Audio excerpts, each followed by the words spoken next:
I work here for the education department, and I'm going to be talking about this tank and some of the animals in here. But before we get started, I had a few questions for you guys.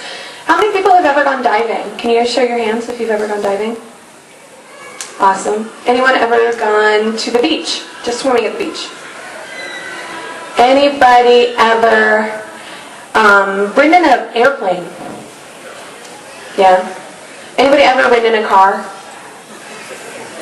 Anybody ever had bottled water or bottled soda? Anyone ever turned on a light switch?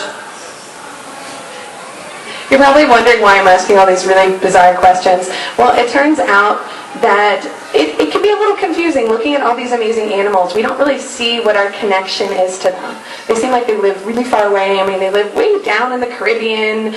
Not everyone gets to go see them. Not everyone gets to go diving. How can we ever possibly assume that we have any kind of impact on their lives? Well, it turns out all of those activities I just listed actually have a pretty good impact on all these animals in this tank and all the animals in the entire aquarium. It's pretty weird to think about. Now, some things are pretty obvious.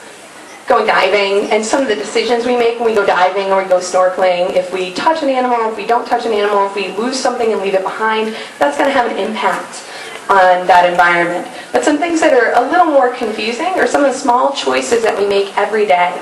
Whether what we choose when we go to the grocery store or to a restaurant, how we choose to get to the grocery store or the restaurant, or how we choose to get to someplace like an aquarium. Those all have the way that we make those decisions or the outcome of those decisions all have an impact.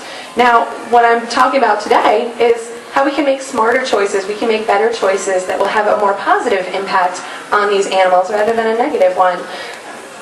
So we can do basic stuff like making sure we're using public transportation or riding a bike or walking or all those kind of fun things that have a really positive impact not only on us, but cut down on things that can contribute to global climate change. We can choose to recycle, use reusable water bottles.